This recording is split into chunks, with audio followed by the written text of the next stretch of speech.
예, 창세기 42장 1절로 봉독하겠습니다. 그때 야곱이 애굽에 곡식이 있음을 보고 아들들에게 이르되 너희는 어찌하여 서로 바라보고만 있느냐. 야곱이 또 이르되 내가 들은즉 저 애굽에 곡식이 있다 하니 너희는 그리로 가서 거기서 우리를 위하여 사오라. 그러면 우리가 살고 죽지 아니하리라 하매 요셉의 형 10사람이 애굽에서 곡식을 사려고 내려갔으나 야곱이 요셉의 아우 베냐민은 그의 형들과 함께 보내지 아니하였으니 이는 그의 생각에 재난이 그에게 미칠까 두려워함이었더라. 이스라엘의 아들들이 양식 사러 간 자 중에 있으니 가나안 땅에 기근이 있음이라. 아멘. 예, 5절까지 봉독해 드렸습니다. 지난 주간의 말씀 중에 보니까 요셉의 꿈 해석이 아주 정확하게 이루어졌습니다.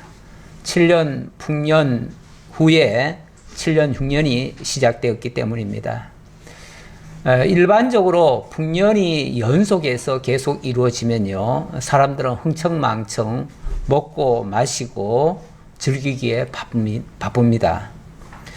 하지만 요셉은 그럴수록 더욱 부지런하게 돌아다니면서 곡식을 저장하고 조금이라도 낭비 요소가 없도록 그렇게 만들었다. 그래서 애굽 온 땅을 시찰했다, 이런 표현이 있었습니다. 그만큼 대비를 잘했다는 거죠. 다가올 7년이 흉년으로 될 것을 잘 알았기 때문에 그렇습니다. 우리가 미래를 안다고 하는 것은 굉장히 중요하죠. 중요한데 우리는 하나님께서 사실은 모르게 하셨습니다. 모르게 하셨기 때문에 항상 대비하는 거죠. 뭘 뻔히 알아서 대비하는 게 아니라 당연히 우리가 역사를 보고 과거를 보고 또 이렇게 과거에 비춰서 미래를 내다보면 예측이 가능하기도 해요. 그래서 역사를 제대로 알든지 아니면 성경을 제대로 알면 미래를 내다보는 눈이 좀 열립니다. 그래서 다른 사람들보다도 좀 더 준비를 하게 되고 그러면은 좀 더 정확하게 대비할 수 있는 그런 방안도 나올 수 있는데, 어쨌든 이런 거를 통틀어서 지혜다, 이렇게 말씀드릴 수 있습니다. 하나님을 아는 지혜, 하나님의 뜻을 아는 지혜, 하나님의 섭리를 읽을 줄 아는 지혜, 그런 것이 있으면은 세상 살아가기가 똑같은 상황이지만 좀 덜 힘들지 않겠는가, 이렇게 생각을 해봅니다. 그것도 모르고 아무것도 모르면요, 어려운 현실 만나면 그때마다 절망을 합니다. 절망을 해요. 그런데 우리 믿는 사람들은 그나마 절망을 하지 않는 이유가 하나님은 그렇게 해서 망가뜨리실 분이 아니라는 걸 뻔히 알기 때문에. 그래서 이 일 후에는 이 난관은 있지만, 이 시험도 있고 이 연단도 있지만, 이걸 지나고 나면 틀림없이 하나님께서 더 좋게 하시는 그런 역사도 있다. 그걸 기대하니까 그것 때문에 낙심하지 않는다, 그 말이죠. 자, 그래서 아주 지혜롭게 지금 대처를 잘 했습니다. 자, 그리고 나서 이제 7년 풍년이 끝나고 7년 흉년에 접어들었습니다. 흉년이 접어드니까 애굽뿐이 아니라 각국에도, 그 주변 모든 나라들도 다 흉년에 접어들었어요. 제가 그랬지요. 어느 한쪽이 경제가 안 좋으면 다른 데까지 다 미친다고요. 그래서 어느 한쪽의 문제만이 아니에요. 그래서 이거를 바꿔 생각하면 내가 지금 어려워도 그래, 나만 어려운 게 아니야. 모든 사람이 지금 다 어려워. 그러니까 이때는 그런 줄 알고 요 때만 잘 넘기면은 또 괜찮아져, 이렇게 생각하면은 괜찮지요. 괜찮은데 마치 나한테만 온 건 줄 알고, 나만 이제 끝났어, 더 이상 살 길이 없어, 난 죽었어, 이렇게 생각하면 이제 끝나는 거죠. 그런데 그렇지 않아요. 어려우면 같이 어려워요. 같이 어려운데 평소에 좋을 때 대비하면 더 좋고요. 만약 그렇게 못했으면 그때라도 정신 차리고 잘 대처하면 또 돼요. 되는데 어쨌든 그 대처가 안 되면 힘들다 그 얘기예요. 그때 야곱이 애굽에 곡식이 있음을 보고 아들들에게 이르되 너희는 어찌하여 서로 바라보고만 있느냐. 참 옛날에 저도 시골에 살면서 참 어려운 시절을 많이 겪었잖아요. 그때는 정말 뭘 해야 될지 모르겠더라고요. 아무것도 할 게 없고요. 뭐 아무것도 내다 보이는 게 없어요. 뭐 시골에 살다 보니까 도대체 구경도 못 해봤고 세상이 어떻게 돌아가는지도 몰라요. 그때는 매스컴도 없어가지고 진짜 세상 어떻게 돌아가는지 몰랐어요. 진짜 할 게 아무것도 없더라고요. 그저 할 거라고는 시골에서 닭 키우고 돼지 키우고 소 키우고 하는 거. 이제 요게 이제 점차 그래서 닭을 어느 정도 키우면은 그 다음에 돼지라도 구할 수 있고 돼지 몇 마리 좀 구하면은 그 다음에 소라도 키울 수 있겠다. 유일한 소망이 그거였어요. 그래서 그거를 어떻게 시골에서 나름대로 해보다가 해도 잘 안 되더라고요. 그래서 나중에는 다 이마저도 다 포기가 됐었는데 도해지 나와보니까 이건 완전히 딴 세상이잖아요. 새로운 세계가 열리는 거예요. 그러다 보니까 또 많은 기회도 열리고 그러는데 어쨌든 이렇게 어려운 상황에 놓여 있으면요. 앞이 아무것도 안 보이는 거예요. 아무것도 안 보이니까 이 아들들도 서로 바라보고만 있었대요. 서로 바라보고만 있었다. 이게 이제 어찌 보면 한계지요. 일반적인 모든 사람들의 한계예요. 뭘 어떻게 돌파해야 될지 몰라요. 그런데 야곱은 거기서 이제 제안을 하는 거예요. 너희들 어쩌자고 이렇게 양식이 다 떨어졌고 이렇게 오랫동안 기근을 만났는데 서로 가만히 서로 얼굴만 쳐다보고 앉았느냐. 뭔가 대책을 세워야 되지 않느냐. 근데 내가 듣자하니 저 애굽에는 양식이 많다더라. 그럼 애굽이라도 가봐야 될 거 아니냐. 그 얘기죠. 그나마 야곱이 조금 깬 사람이에요. 나이는 제일 많지만은 그래도 오랜 경험이 있었고 뭔가는 그래도 하나님과 교통하는 사람이고 다른 형제들보다는 훨씬 더 그 자녀들보다는 훨씬 더 그래도 지혜로운 것 같아요. 자, 그러면서 야곱이 또 이르되 내가 들은즉 저 애굽에 곡식이 있다 하니 너희는 그리로 가서 거기서 우리를 위하여 사오라. 그러면 우리가 살고 죽지 아니하리라 하매 요셉의 형 10사람이 애굽에서 곡식을 사려고 내려갔으나 야곱이 요셉의 아우 베냐민은 그의 형들과 함께 보내지 아니하였으니. 자, 그래서 이제 본격적으로 아들들을 애굽에 내려 보내는데 이거 큰 일이죠. 이게 보통 일이 아니죠. 다른 나라까지 가서 양식을 사온다는 거 이거는 굉장히 아주 큰 일입니다. 그런데 이 일에 형 10명을 불러다가 이 일을 맡겼습니다. 맡기면서 막내 베냐민은 보내지 않았다. 왜 보내지 않았는가? 이는 그의 생각에 재난이 그에게 미칠까 두려워함이었더라. 이 두려움 때문에.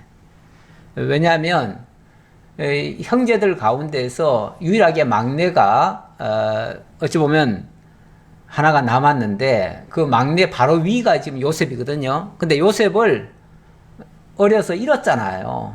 잃고 나니까 이 막내 이제 남았는데 그마저도 잃을까봐 그게 두려웠던 거예요. 더 싸고 도는 거죠.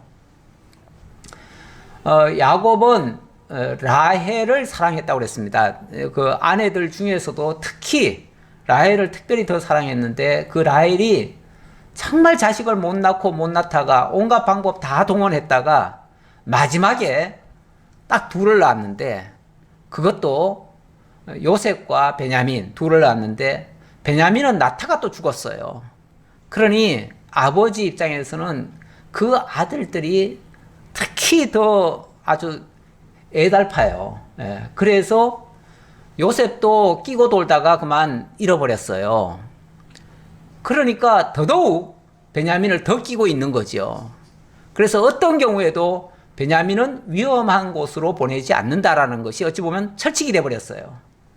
그래서 지금 애굽에 보내는 일, 이거는 한 사람이라도 더 많이 왜 사람을 많이 보내는 이유는요, 한 사람이라도 더 많이 가야 그 사람 몫을 더 받아올 수가 있잖아요. 아마도 1인당 얼마씩 이렇게 또 했을지도 몰라요. 그러니까 최대한 더 많이 가야 더 많이 가져올 수가 있으니까. 그래서 모든 아들을 다 보내야 되는데 그 중에 하나는 빼놓은 거예요. 이스라엘의 아들들이 양식 사러 간 자 중에 있으니 가나안 땅에 기근이 있습니다. 이 기근이 너무너무 심해서 이게 그치질 않아가지고 계속 이어지니까 이렇게까지 하게 됐다. 그 얘기죠.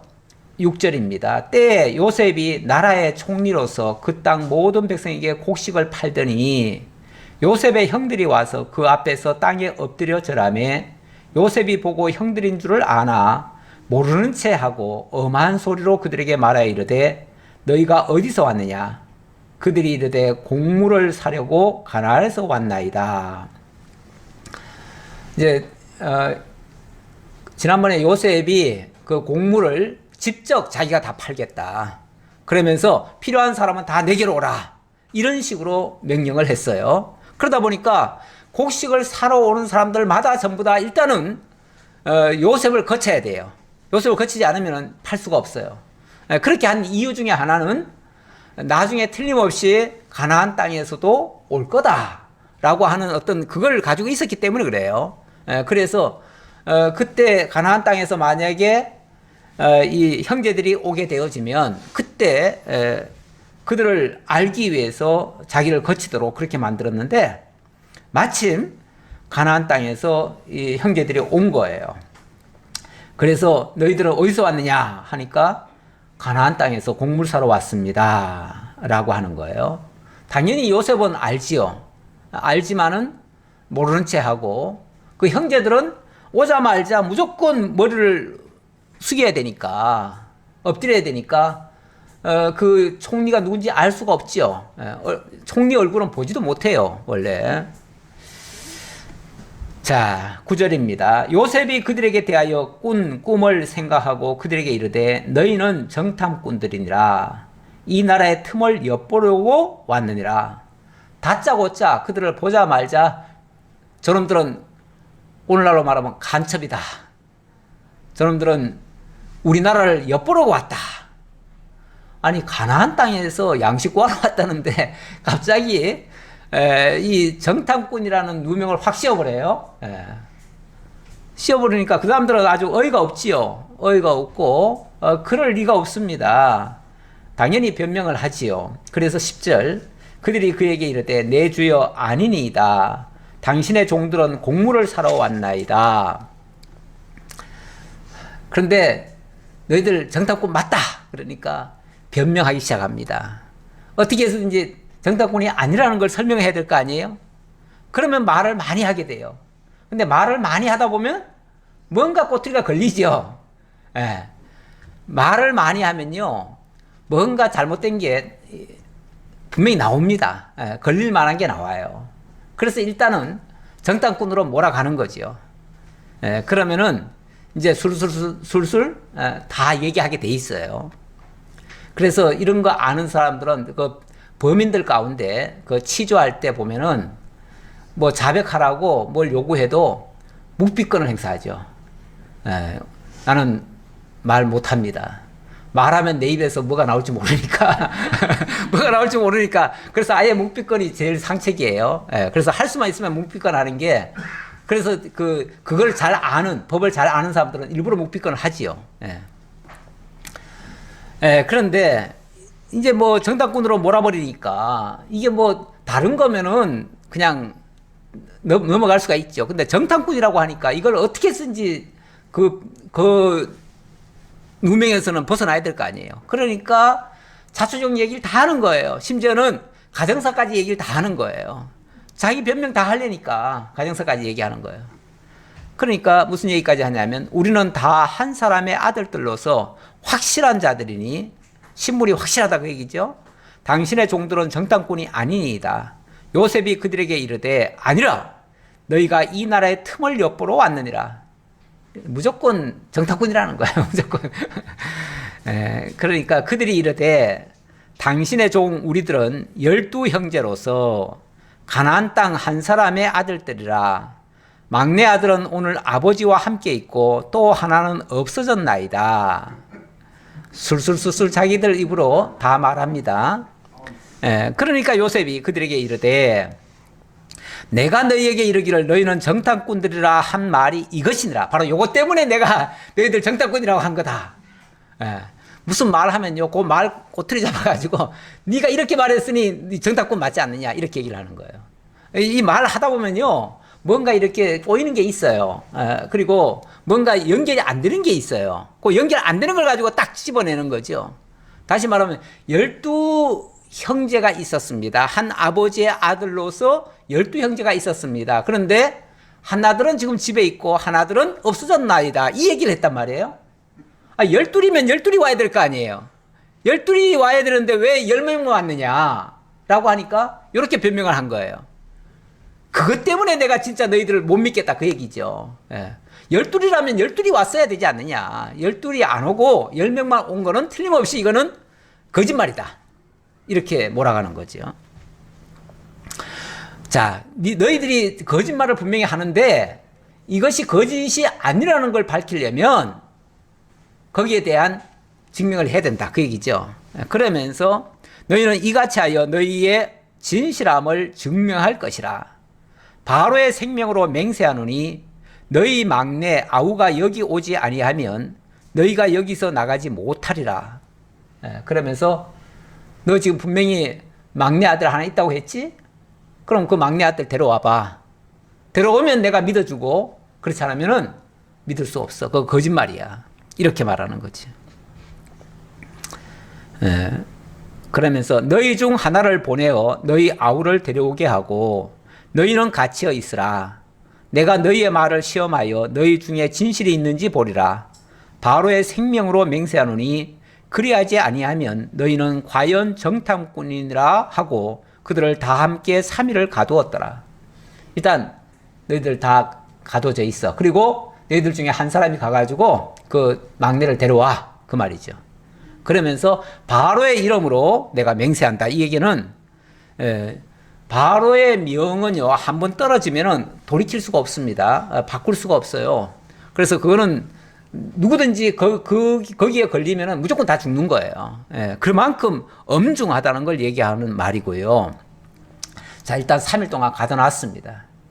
가둬놓으니까 뭐 별의별 얘기들이 다 있었겠죠. 그걸 다 아마 감시하도록 했을 테고요. 사흘 만에 요셉이 그들에게 이르되 나는 하나님을 경외하노니 너희는 이같이 하여 생명을 보존하라.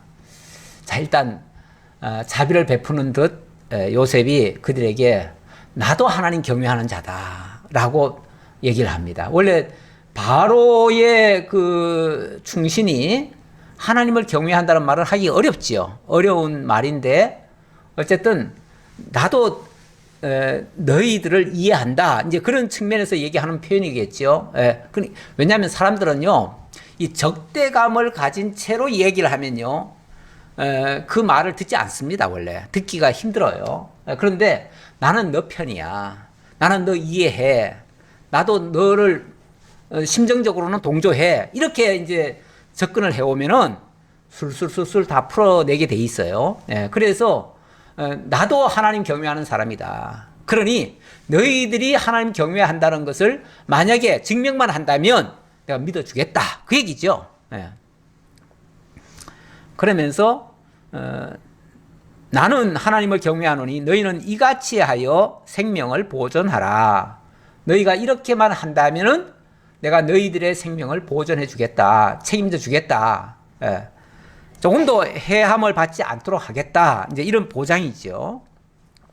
자, 그러면서 너희가 확실한 자들이면 너희 형제 중 한 사람만 그 옥에 갇히게 하고 너희는 곡식을 가지고 가서 너희 집안의 굶주림을 구하고 너희 막내 아우를 내게로 데리고 오라. 그러면 너희 말이 진실함이 되고 너희가 죽지 아니하리라 하니 그들이 그대로 하니라. 너희 말이 진짜라면 내가 지금 다 갇혀 있으라고 했는데 그러지 말고 다 가라. 다 가는데 한 사람만 대표로 한 사람만 있어라. 그럼 누군가 내가 희생하겠습니다라고 만약에 하는 자가 있다면 그나마 조금 그 사람을 좀 읽을 수가 있잖아요. 그 사람을 알 수가 있잖아요. 그래서 어찌 보면 누군가 전체를 위해서 내가 희생하겠다라고 하는 사람이 있는가를 확인하기 위해서겠죠. 어떤 면에서 그런 걸 하기 위해서 한 사람만 갇혀라. 그리고 나머지는 일단은 다 가라. 다 가고 한 사람 일단 잡아놨으니까 나중에 데려오면 내가 전체 다 풀어주겠다. 믿어주겠다. 그 말이죠. 자, 그랬더니 그들이 일단은 뭐 그거라도 해주는 게 어디예요. 그렇죠? 안 그러면 다 갇힐 판인데 그나마라도 다 보내주고 한 사람만 대표로 있으라고 하니까 그거는 참 그래도 자비를 베푼 거라고 생각하는 거죠. 그러면서도 또 걱정이에요. 뭐냐면은 그들이 서로 말하되 우리가 아우의 일로 말미암아 범죄하였도다.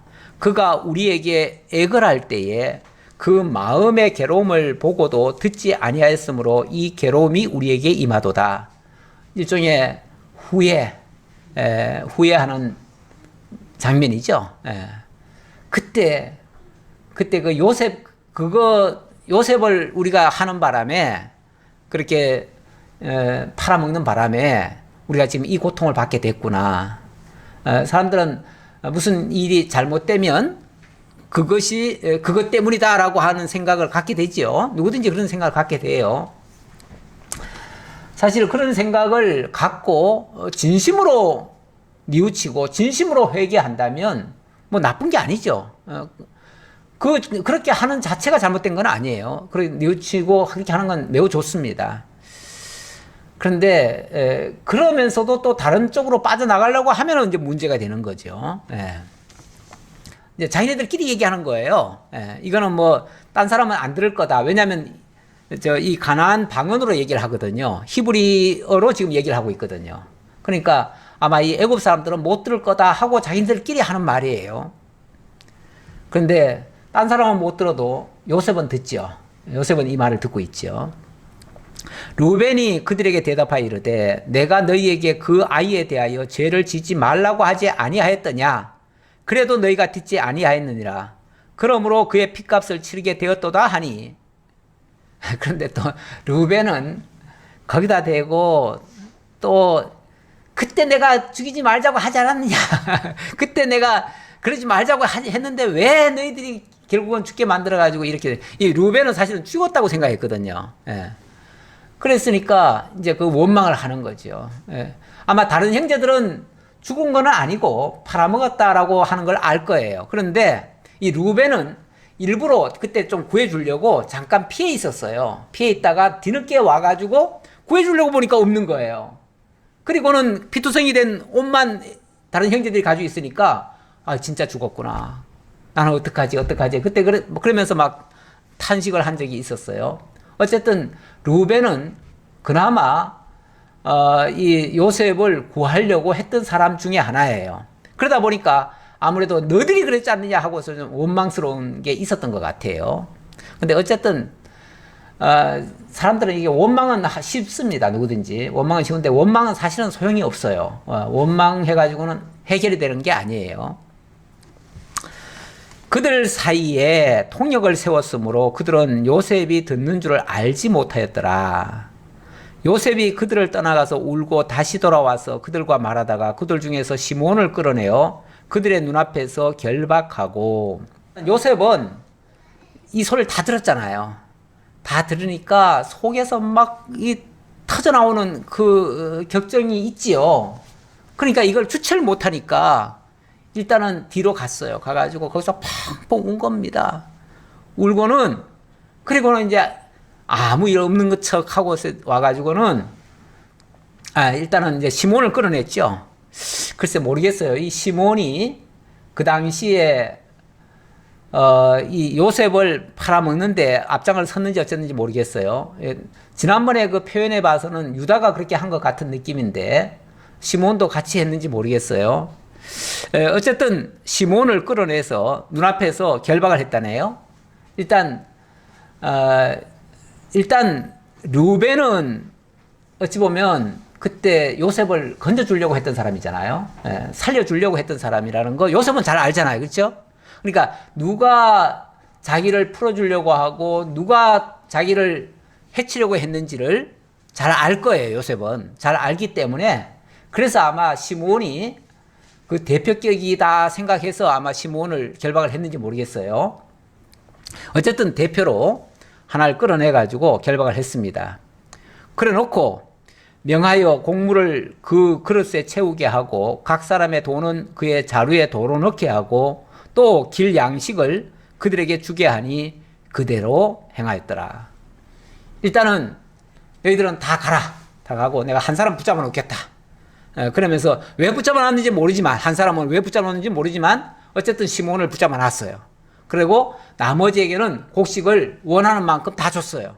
주고 뿐만 아니라 이거는 가다가 먹을 양식, 길양식도 줬어요. 따로. 길양식도 따로 줬어요. 그러다 보니까 뭐 그들은 그나마 다행이다 하고서 이제 기분 좋게 떠났겠죠. 자, 26절입니다. 그들이 곡식을 나귀에 싣고 그곳을 떠났더니 한 사람이 여관에서 나귀에게 먹이를 주려고 자루를 풀고 본즉 그 돈이 자루 아귀에 있는지라. 길양식이라고 해서 이제 따로 또 주기도 했잖아요. 이건 가다가 먹어라 하고서 줬는데, 아마 가다가 이 나귀에게 먹이를 주기 위해서, 나귀도 사실은 굉장히 귀한 동물입니다. 사막을 다니는데 사람과 거의 같이 먹고 자고 하는 동물이에요. 그만큼 아주 귀하게 여겨요. 그래서 아마 이 양식도 같이 좀 먹이는가 봐요. 그래서 자루를 풀어가지고 양식을 좀 주려고 풀어보니까 그 자루 속에 돈이 들어있는 거예요. 깜짝 놀랐겠죠. 그가 그 형제에게 말하되 내 돈을 도로 넣었도다. 보라, 자루 속에 있도다. 이에 그들이 혼이 나서 떨며 서로 돌아보며 말하되 하나님이 어찌하여 이런 일을 우리에게 행하셨는가 하고 그들이 가나안 땅에 돌아와 그들의 아버지 야곱에게 이르러 그들이 당한 일을 자세히 알리어 아뢰되.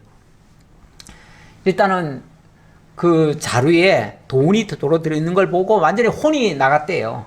혼이 나갈 정도로. 우리 혼났다 뭐 이런 표현 하잖아요. 혼났다는 말은 거의 혼이 빠져나갔다는 뜻이에요. 거의 초죽음이 된 상태를 얘기하는 거예요. 그 정도로 돼가지고 어찌할 바를 알지 못한 채 어쨌든 가기는 갔어요. 집으로 가가지고 이 얘기를 아버지한테 안 할 수가 없지요. 이런 일이 있었습니다 하고 얘기를 자세히 하는 거죠.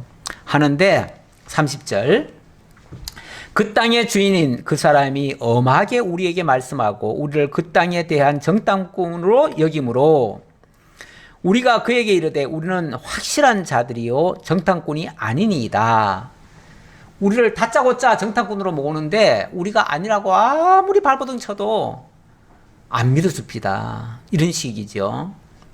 그래서 이 얘기까지 했습니다. 32절, 우리는 한 아버지의 아들 12형제로서 하나는 없어지고 막내는 오늘 우리 아버지와 함께 가나안 땅에 있나이다 하였더니 그 땅의 주인인 그 사람이 우리에게 이르되 내가 이같이 하여 너희가 확실한 자들임을 알리니 너희 형제 중에 하나를 내게 두고 양식을 가지고 가서 너희 집안의 굶주림을 구하고 너희 막내 아우를 내게로 데려오라. 그러면 너희가 정탐꾼이 아니요. 일단은 이거 가지고 가서 우선 먹고 살고, 우선 아버지도 급하게 먹여야 살 거 아니에요. 아버지도 굶어 죽을 판인데. 그래서 우선은 먹고 살아야 되니까 빨리 이거 가지고 가고 나중에 먹고 산 다음에 그 막내를 데려와라. 그러면은 풀어주겠다. 이제 믿어주겠다. 이렇게 얘기했다는 거예요.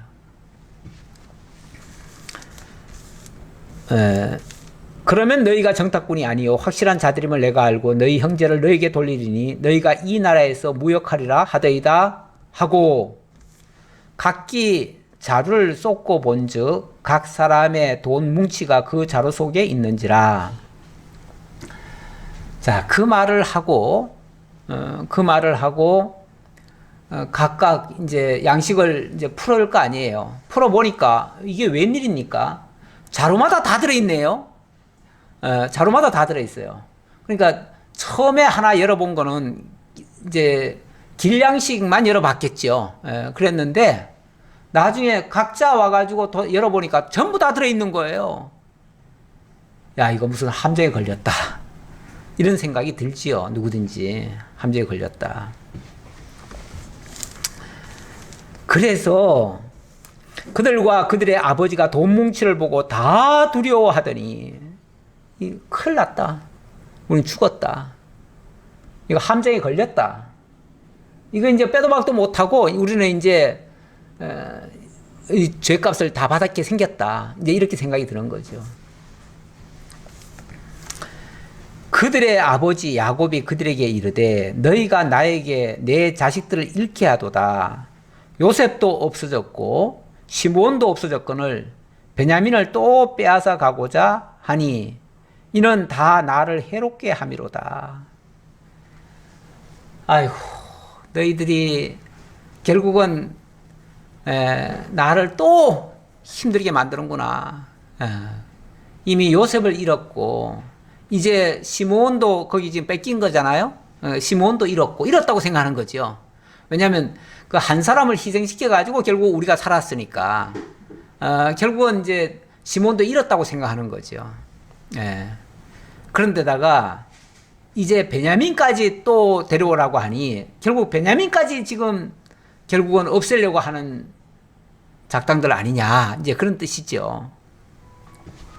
이건 결국은 나를 엄청나게 괴롭게 만드는 거다. 나를 해롭게 하는 거다.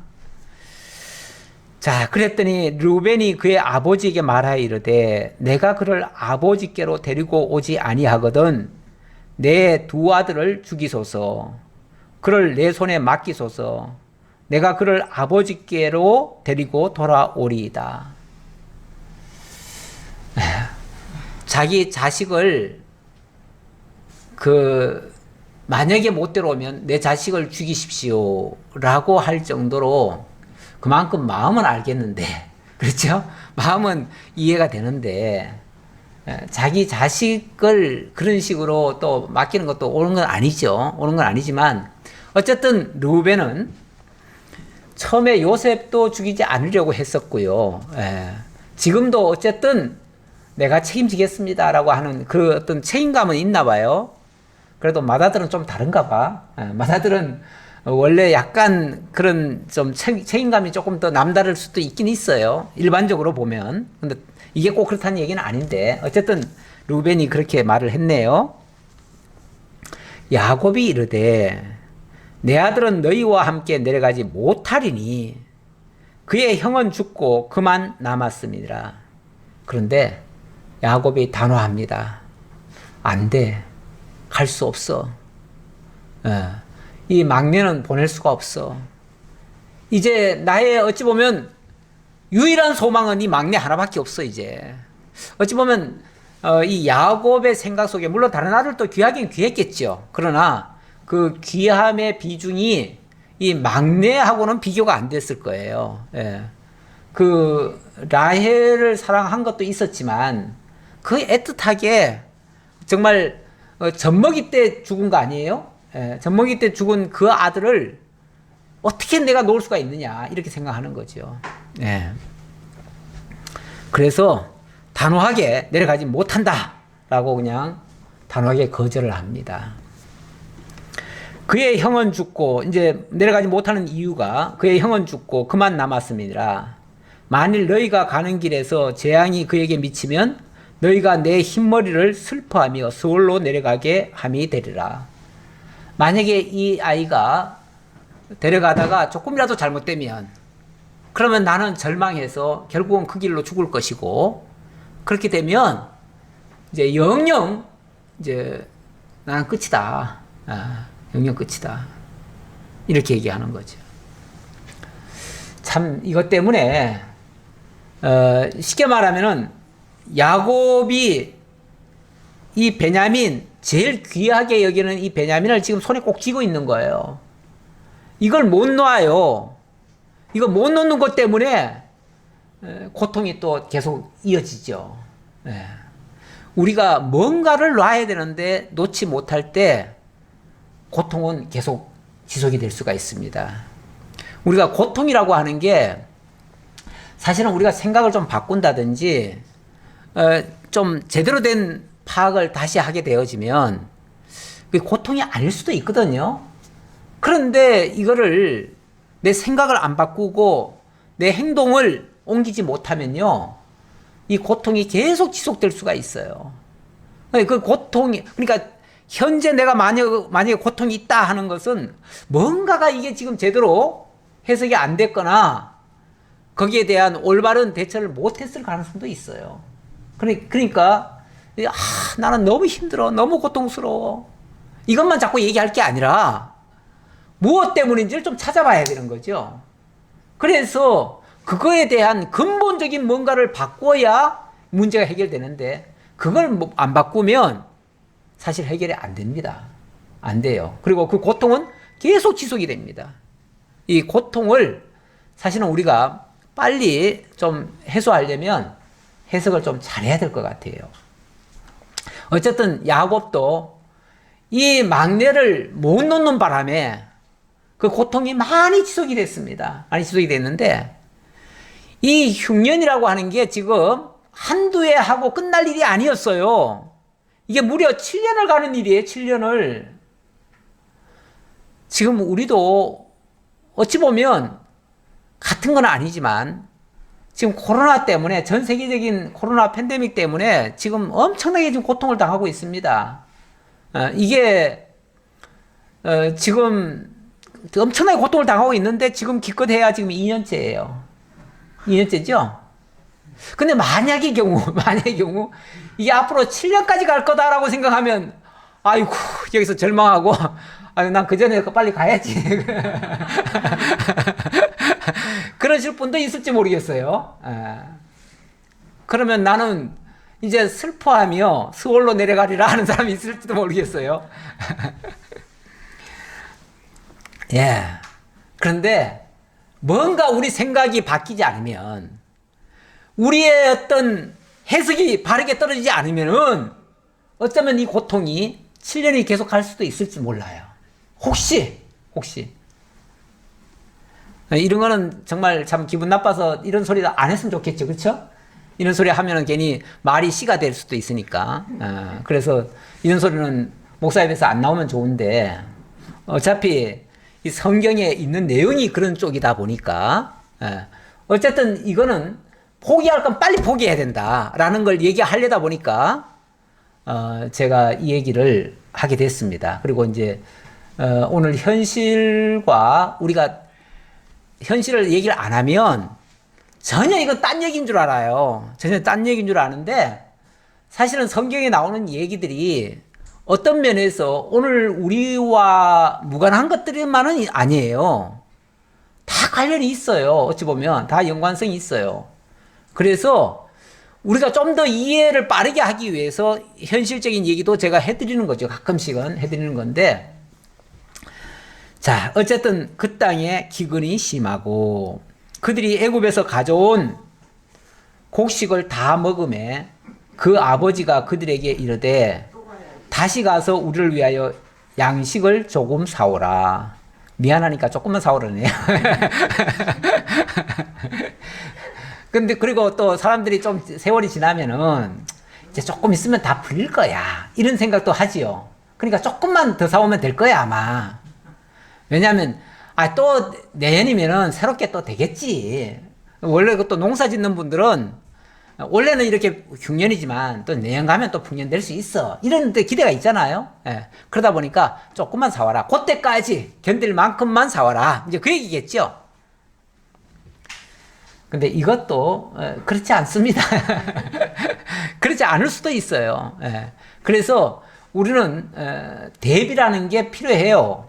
지난번에 이 요셉이 저축을 했다 이런 표현을 쓰는데, 이 믿음 좋으신 분들이 저축 같은 걸 잘 안 하지요. 왜요? 저축하는 거는 불신의 행위라고 생각하는 사람들도 있어요. 우리가 하나님 믿고 사는 사람이 뭘 저축하고 사냐고. 그러면서 하나님 주시는 대로 산다고.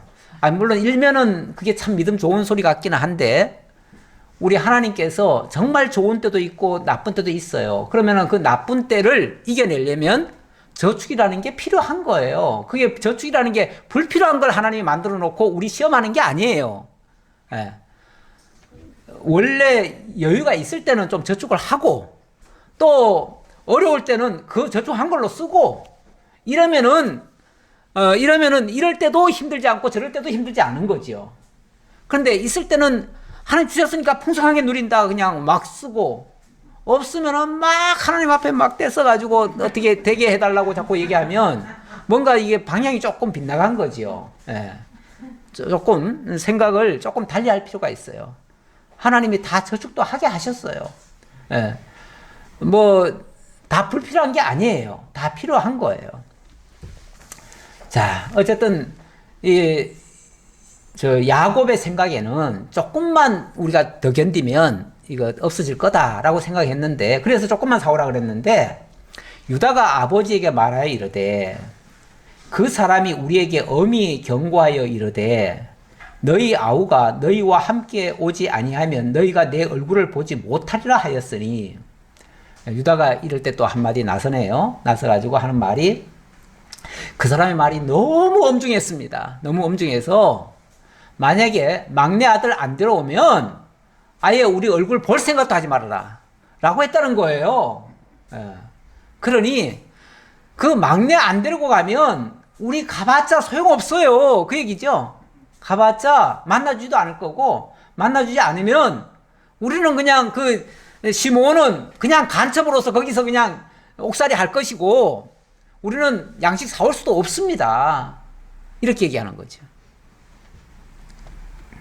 그러면서 아버지께서 우리 아우를 우리와 함께 보내시면 우리가 내려가서 아버지를 위하여 양식을 사려니와 아버지께서 만일 그를 보내지 아니하시면 우리는 내려가지 아니하리니 그 사람이 우리에게 말하기를 너희의 아우가 너희와 함께 오지 아니하면 너희가 내 얼굴을 보지 못하리라 하셨음이니이다.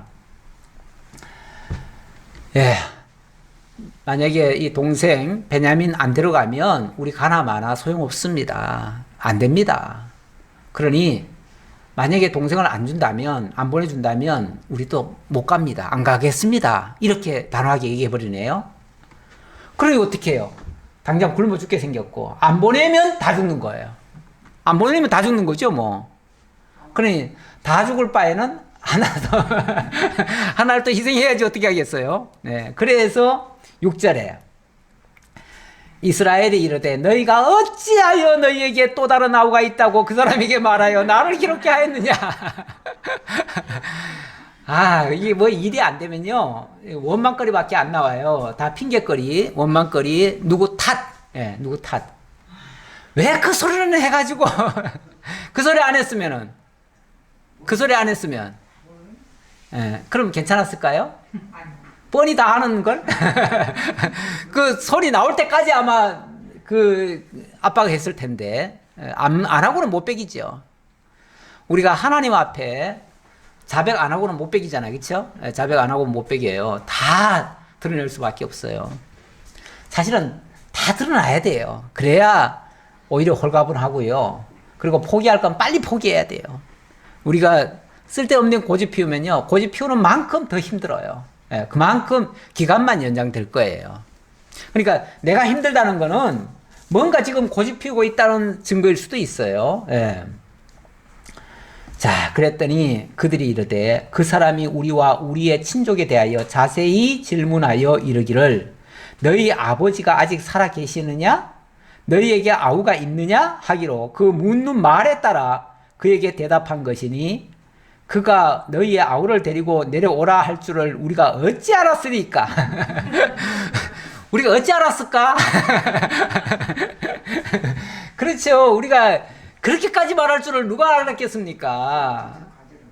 근데 어떻게 얘기하다 보니까 너희 아버지는 나이가 몇 살이냐? 지금도 살아 계시냐? 건강하시냐? 또 아우는 어떠냐? 지금 이런 얘기까지 다 하는데 아니 뻔히 아는 듯이 묻는데 어떻게 대답을 안 하겠습니까? 숨길 수가 없습니다. 숨길 수가 없죠. 예, 숨길 수가 없어요. 그러니 이미 다 아는 건 사실이고 명명백백하고 이제 할 수 있는 거는 이 아이를 데려가는 수밖에 없습니다. 다른 수가 없습니다. 예. 결국 내가 가장 귀하다고 여기는 거, 내 보물 같은 거, 내 생명같이 여기는 거, 그거 내려놓지 않으면은 결국은 죽어요. 다 죽어요. 예. 그래서 유다가 그의 아버지 이스라엘에게 이르되 저 아이를 나와 함께 보내시면 우리가 곧 가리니 그러면 우리와 아버지와 우리 어린 아이들이 다 살고 죽지 아니하리이다. 예. 저 아이만 보내주면 우리가 다 살 수 있습니다. 이게 이제 어찌 보면 유일한 한 방법이잖아요. 예. 길이잖아요. 길이 없는 게 아니에요. 길이 있어요. 있는데 뭐 때문에 지금까지 길이 없었던 거죠? 길을 스스로 막은 거죠. 스스로 막고 안 돼. 이거는 절대 놓을 수가 없어. 이것 때문에 지금 길이 막힌 거죠. 예. 그래서 우리도 정말 하나님 앞에 나아갈 때는요. 그래서 우상을 내려놓으라고 해요. 예. 내가 가장 귀하게 여기는 게 우상 같은 거 아닙니까? 어떻게 보면은 이 야곱에게는 이 베냐민이 우상인 거예요. 그 아이를 못 놓는 거예요. 못 놓는 거는 다 우상이에요. 예. 근데 우리가 정말 하나님 앞에서는 못 내려놓을 게 없습니다. 다 내려놔야 됩니다. 예. 내가 그를 위하여 담보가 되오리니 아버지께서 내 손에서 그를 찾으소서. 내가 만일 그를 아버지께 데려다가 아버지 앞에 두지 아니하면 내가 영원히 죄를 지리이다. 예. 아버지, 제가 담보가 돼 드릴게요. 예. 제가 담보할 테니까 만약의 경우 아버지에게 해가 미친다면 그 죄는 다 제가 다 당하겠습니다. 유다가 어떻게 보면은 자기를 희생하면서 대신 지겠다고 하는 어찌 보면 온 가족을 위해서 내가 희생하겠다고 하는 그 결심을 하는 거죠. 그 결심을 하는 겁니다. 그러면서 우리가 지체하지 아니하였다면 벌써 2번은 갔다 왔으리이다. 그들이 아버지 이스라엘이 그들에게 이르되 그러할진대 이렇게 하라. 너희는 이 땅의 아름다운 소산을 그릇에 담아가지고 내려가서 그 사람에게 예물로 드릴지니 곧 유향 조금과 꿀 조금과 향품과 모략과 유향나무 열매와 감 복숭아니라. 그 가져가면은 좀 마음을 풀어줄 수 있을까요? 이것도 얄팍한 생각이죠. 그런 거는 본질적인 게 아니죠. 사람들이 무슨 일을 뭐가 안 되면은 내가 뭐 정성이 부족했나, 내가 뭘 안 줘서 그런가, 돈을 좀 찔러줄 걸 그랬나, 뭐 이런 생각, 별별 생각 다 해요. 별별 생각 다 하는데 다 쓸데없는 생각일 수 있습니다. 안 되니까 그런 생각까지 하는데 그건 다 필요 없는 거고, 너희 손에 갑절의 돈을 가지고 너희 자루 아귀의 도로 넣어져 있던 그 돈을 다시 가지고 가라. 혹 잘못이 있었을까 두렵도다. 내 아우도 데리고 떠나 다시 그 사람에게로 가라. 자, 그러면서 네 아우도 데리고 가라. 그러면서 전능하신 하나님께서 그 사람 앞에서 너희에게 은혜를 베푸사 그 사람으로 너희 다른 형제와 베냐민을 돌려보내게 하시기를 원하노라. 내가 자식을 잃게 되면 이르리로다. 자식을 잃게 되면 이르리로다. 어찌 보면 다 내려놓는 마음이죠. 그냥 단순한 포기가 아니라 다 내려놓는 마음이죠. 뭔가 움켜쥐고 이게 나를 살린다. 이게 내 생명이다. 내 생명과 연줄이 돼 있다. 이렇게 생각했는데 내려놔야겠다. 내려놔야겠다. 근데 사실 내려놓는 게 큰일 날 것 같지만 내려놓는 게 사는 길이에요. 그 뭐 원숭이 전에 비유 한번 들어봤지만 원숭이 잡을 때 원숭이가 손을 그 아기 요 좁은 데다가 항아리 같은 데 넣는 데잖아요. 넣어가지고 움켜쥐고는 안 내놓는 데잖아요. 안 내놓으면 이걸 손을 안 뻗치는 거죠. 그러니까 도망도 가고 싶은데 손도 안 놓고 싶은 거예요. 그러면 죽는 거예요. 그래가지고 원숭이가 꼭 잡히잖아요. 원숭이 잡을 때 그렇게 잡는데요. 원숭이는 다른 어떤 미끼가 필요 없고, 항아리 속에다가 먹거리만 하나 넣어놓으면은 그거 꼭 붙잡고 있다가 이거 손을 못 놔가지고 이게 안 나오는 거예요. 손만 펼치면 나오는데 이걸 못 하는 거예요. 그래가지고 죽는 거죠. 그래서 지금 이 야곱도 어찌 보면 우리 인간에게 그런 미련함이 있어요. 있는데 그 욕심만 조금만 내려놓으면, 내 생각 조금만 포기하면, 그러면은 살 길이 분명히 보여요. 사실 내가 눈을 부릅뜨면요, 하나님의 그 길이 안 보여요. 안 보이는데, 내가 차라리 눈을 살며시 감으면은 하나님의 인도길이 보여요. 크로스비라는 사람 알지요? 제가 얘기했었나요? 우리 찬송가에 보면, 오늘 부를 찬송이 그거예요. 384장, 나의 갈 길 다 가도록. 사실은 이 찬송가 뿐이 아니라, 우리 찬송가 중에 한 21곡이 들어있어요. 이 크로스비에 작사된 그 곡이 21곡이나 들어있는데 정말 주옥 같은 그 내용이에요. 근데 이 사람이 6살에 소경이 됐어요. 소경이 되고 그 뒤로 정말 한 번도 세상을 못 봤는데, 근데 이 사람은 자기가 소경 띄워주겠다고 누가 하니까 필요 없다고, 그러면서 소경이 됨으로써 비로소 하나님을 만났대요. 우리나라의 그 이뇨한 박사라고 혹시 아시나요? 이뇨한이 아니라 안요한 목사인데, 그 목사님도 그랬다고 그래요. 그 목사님은 이제 뒤늦게 그렇게 이제 소경이 됐는데, 소경이 된 다음에 완전히 집안이 막 풍비박산이 났지요. 부인조차도 도망을 갔다 그래요. 그 뒤로. 그랬는데 나중에 이제 이 사람이 목사가 됐어요. 목사가 되고 이제 그 선교회, 그 맹인들 선교회를 지금 하고 있는데, 이분이 나중에 미국에 이제 초청을 받아가지고 미국에서 강연을 하고 거기서 설교하고 나니까 거기 안과 의사가 한 분이 와가지고 한번 검사해 보자고. 그래서 검사를 하니까 좀 살아있대요, 시력이. 그래가지고 수술하면 된다고. 그랬더니 이분이 단호하게 나는 안 하겠다고.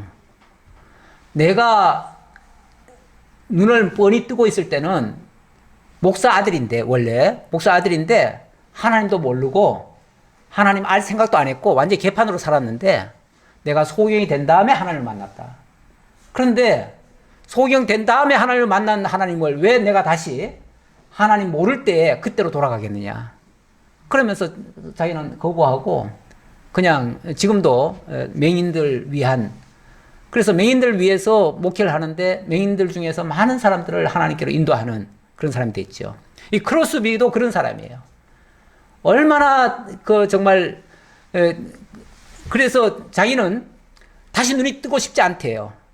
왜냐하면 내가 눈을 뜨는 날은 제일 먼저 예수님 보고 싶은 날이다. 그러니까 죽는 날이 그냥 눈 뜨고 하나님 만나는 것이 제일 원한다. 그러면서 찬송을 했는데, 이 사람이 그 말한 것 중에 보면은 만사형통이란 말이 나옵니다. 나의 갈 길 다 가도록 하면서 끝에가 뭐예요? 만사형통하리라, 이 얘기예요. 아니, 맹인이 무슨 만사형통입니까? 만사불통이죠, 원칙은. 그렇죠? 우리가 봤을 때 아무것도 되는 일이 없잖아요. 근데 이 사람은 소경 이후에 모든 게 다 풀려간 사람이에요.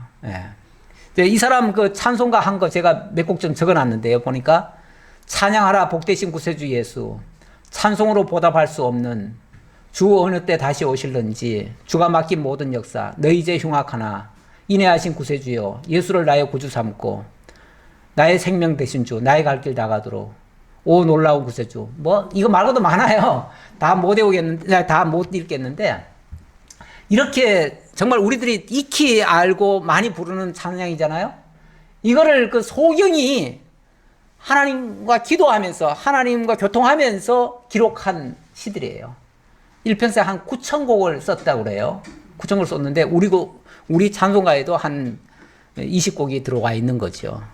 그만큼 대단한 거예요. 그러니까 진짜 진짜 형통이라고 하는 거는 우리의 어떤 뜻이 이루어지는 게 아니고 하나님의 뜻이 우리를 통해서 이루어지는 거라고 제가 지난번에 말씀드린 적이 있어요. 예. 우리 하나님께서 우리를 통해서 뭔가를 당신의 역사를 이루시려면 사실은 우리의 생각은 내려놔야 됩니다. 우리께 가득 차 있으면 하나님의 역사가 있을 수가 없어요. 그래서 하나님의 역사가 있기 위해서는 내가 죽어져야 됩니다. 그래서 그 에스더서에 보면은 죽으면 죽으리다 했잖아요. 죽으면 죽으리다. 자기가 죽을 각오 안 하면 이스라엘의 구원은 없습니다. 그러니까 그 모르드게가 그런 말 하잖아요. 네가 만약에 이 일에 참여하지 않는다면 하나님은 다른 일로 말미암아 이 백성을 구원하겠지만 너는 끝이다. 이런 식으로 얘기를 하죠. 그래서 우리가 그랬더니 이제 그 에스더가 하는 말이 죽으면 죽으리다 하고 그 일에 나섰죠. 그러니까 죽으면 죽는다는 말은 자기를 포기하는 말이죠. 내가 죽더라도 이 민족을 구원하는 일이라면 제가 기꺼이 희생하겠습니다. 자기 희생이 결국은 전체를 다 살리는 결과가 되는 거죠. 지금 유다도 어찌 보면 자기를 지금 희생시키겠다는 거 아니에요. 내가 죽겠다는 거 아니에요. 예. 그러면서 결국은 이 전체를 다 살리기 위해서 그렇게 하겠다고 하니까 야곱도 내가 자식을 잃게 되면 이르리로다 이런 표현을 합니다. 예. 우리가 때때로 정말 귀하게 여기는 것을 내려놓을 때 오히려 하나님의 역사를 볼 수 있는 그것이 오히려 형통의 역사다 이렇게도 말씀드릴 수 있겠습니다. 그 형제들이 예물을 마련하고 갑절의 돈을 자기들의 손에 가지고 베냐민을 데리고 애굽에 내려가서 요셉 앞에 서니라. 기도하겠습니다. 아버지 하나님 감사합니다. 오늘도 하나님의 역사를 볼 때에 정말 놀라움의 연속일 뿐입니다. 우리는 지극히 작은 것, 보잘것없는 것을 때로는 생명처럼 여기고 그게 전부인 줄 알고 그것을 내려놓지 못해서 어려움에 빠질 때도 많습니다. 아버지 하나님, 이 세상 것에 목적을 두지 말고 영원하신 하나님의 계획 속에 저희들이 들어가고 그 뜻을 알고 그 뜻에 순복하고 그 하나님의 인도하심을 받아가며 살아가는 저희 모두가 될지언정 우리의 목표를 이루기 위해서 수단 방법 쓰고 행동하는 악한 일들은 저희에게서 나타나지 않도록 주님 역사해 주옵소서. 오늘도 함께해 주옵심을 감사드립니다. 지금 세상은 너무나 어려운 시절입니다. 이 코로나가 4단계까지 올라가서 많은 사람들이 고통을 느끼고 있습니다. 아버지 하나님, 저희들이 어찌할 수가 없습니다. 저희들은 모든 걸 내려놓고 주님만 의지합니다. 주님께 맡깁니다. 주님께서 저희들이 내려놓을 때 주님께서 역사하실 줄 저희들 믿습니다. 저희들의 계획 다 내려놓고 주님의 뜻만을 따르기로 저희들 결심합니다. 주님께서 인도해 주옵소서. 그리하여 저희들이 이런 것들에 의해서 제재를 당하는 일이 없도록 주님께서 함께 주옵소서. 감사드리옵고 예수님 이름으로 기도하옵나이다. 아멘.